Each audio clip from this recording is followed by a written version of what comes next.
अस्सलाम वालेकुम दोस्तों, मैं हूं ताहा नसीम और आप मेरे साथ देख रहे हैं TN अरब हिंदी न्यूज़। मैं आप लोगों के लिए लेके आया हूं सऊदी अरब से जुड़ी कुछ खास और ज़रूरी खबरें हमारे सभी गैर मुल्की भाइयों के लिए। सबसे पहले तो आप सभी को बहुत बहुत ईद उल अधा की मुबारकबाद देना चाहता हूं। उम्मीद करता हूं आप सबकी ईद अच्छे से गई होगी और अल्लाह आपकी कुर्बानी को कबूल अता फरमाए। तो आज हमारे पास आ रही है सऊदी अरब से जुड़ी कुछ खास ज़रूरी खबरें, कैसे दिन दहाड़े जद्दा के अंदर गोलियां चली, मक्का और हज को लेकर कुछ जानकारी आ रही है। इसके अलावा ईद उल अधा पर क्या स्पेशल प्रोग्राम सऊदी अरब के अंदर किए गए और भी बहुत सी खबरें आ रही हैं। तो सभी खबरों के बारे में विस्तार से बात करेंगे। आप लोगों से गुजारिश है कि वीडियो में शुरू से लेकर आखिर तक बने रहें ताकि सही जानकारी आपको मिल पाए। चैनल पर नए हैं तो चैनल को सब्सक्राइब करना ना भूलें। तो चलिए खबरों की शुरुआत करते हैं। पहली जानकारी हमारे पास आ रही है जद्दा पुलिस डिपार्टमेंट की तरफ से।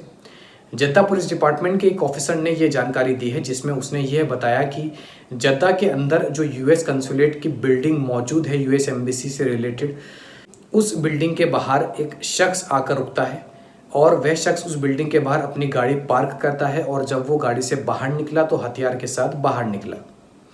उस शख्स के हाथ में हथियार देखकर यूएस कंसुलेट बिल्डिंग के बाहर जो सिक्योरिटी गार्ड बैठा हुआ था, जो कि नेपाल का बताया जा रहा है, नेपाली सिटीजन बताया जा रहा है, उस सिक्योरिटी गार्ड ने उस शख्स को दबोचा और उससे बातचीत की, पूछताछ की कि आप गन्स के साथ क्या कर रहे हैं। पूरा मामला जब आगे बढ़ा तो उस शख्स ने सिक्योरिटी गार्ड के ऊपर गोली चलाई। बदले में सिक्योरिटी गार्ड ने भी उसके ऊपर गोली चलाई, जिसमें उस शख्स की हत्या हो गई और सिक्योरिटी गार्ड इंजर्ड हो गया, काफ़ी ज़्यादा उसको गंभीर चोटें आई हैं। बहरहाल वह शख्स की हत्या हो गई और इसके बाद पूरे मामले की छानबीन के आदेश दे दिए गए हैं। ये पूरा इंसिडेंट किस तरीके से हुआ, इसके ऊपर अब छानबीन की जा रही है जद्दा पुलिस की तरफ से और उस नेपाली सिक्योरिटी गार्ड को अस्पताल में भर्ती कराया गया।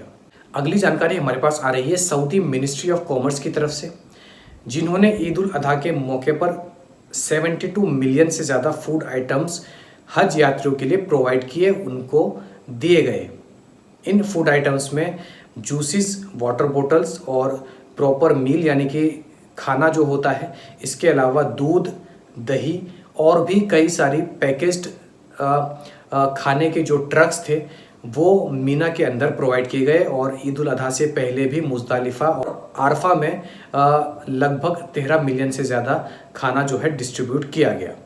अगली जानकारी हमारे पास आ रही है सऊदी फॉरेन मिनिस्ट्री की तरफ से, जिन्होंने स्वीडन में एक मॉस्क्यू के बाहर, एक मस्जिद के बाहर कुरान के एक पन्ने को जलाने के एक्ट की कड़ी निंदा करते हुए स्वीडन को वार्निंग दी है और कहा है कि हेट के नाम पर, इरेशनल हेट के नाम पर ये सारे काम करने एक्सेप्टेबल नहीं है और इसके ऊपर सख्त से सख्त कार्रवाई सऊदी अरब की तरफ से भी की जाएगी।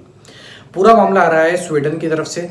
स्वीडन में जब ईद उल अधा की 3 दिन की छुट्टियाँ बोली, हॉलीडेज़ बोली, उसी दौरान वहाँ पर स्टॉकहोम में सेंट्रल मॉस्क्यू के बाहर कुछ लोगों ने प्रोटेस्ट किया जो कि एंटी इस्लामिक थे और कुरान के अगेंस्ट, नमाज के अगेंस्ट उन लोगों का प्रोटेस्ट जारी था स्टॉकहोम सेंट्रल मस्जिद के बाहर, जिनमें से ईद उल अधा के दिन एक शख्स ने कुरान का एक पेपर वहाँ पर टीयर किया, फाड़ा और उसको आग भी लगा दी।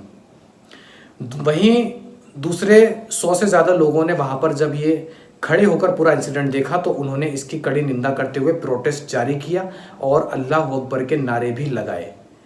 पूरे मामले के बाद में उस शख्स को स्वीडन पुलिस की तरफ से गिरफ्तार कर लिया गया, जिसने ये कुरान का पेपर टीयर किया और उसको जलाया और उन्होंने बयान में ये भी कहा है कि प्रोटेस्ट तक तो सही है, लेकिन किसी की भी धार्मिक भावनाओं को ठेस पहुंचाना या प्रोटेस्ट के नाम पर ये सब करना बिल्कुल भी एक्सेप्टेबल नहीं है और इसके ऊपर कड़े से कड़े चार्जेस लगाए गए हैं।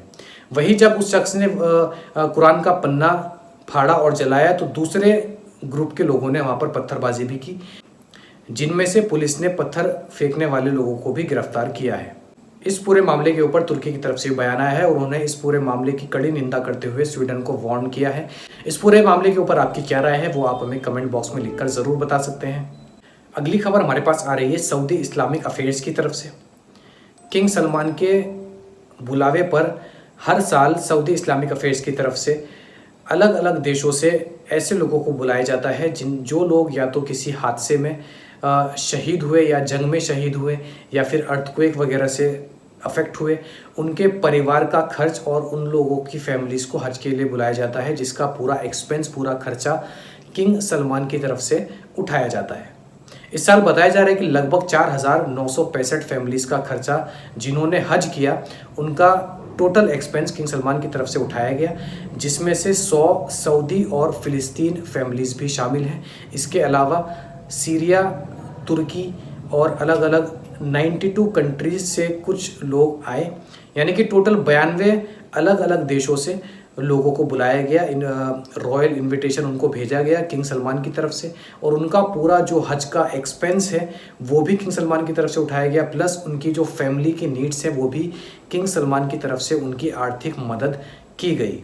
तो ये काफ़ी अच्छा काम हर साल Saudi ministry of Islamic affairs की तरफ से किया जाता है, जिसमें बताया जा रहा है कि अब तक जब से ये प्रोग्राम स्टार्ट हुआ था और आज यानी कि जो हज हुआ, आज तक का जो डेटा सामने निकल के आ रहा है वो ये आ रहा है कि अब तक 92,338 फैमिलीज़ को सऊदी अरब के खर्चे पर हज करा दिया गया है इस प्रोग्राम के तहत।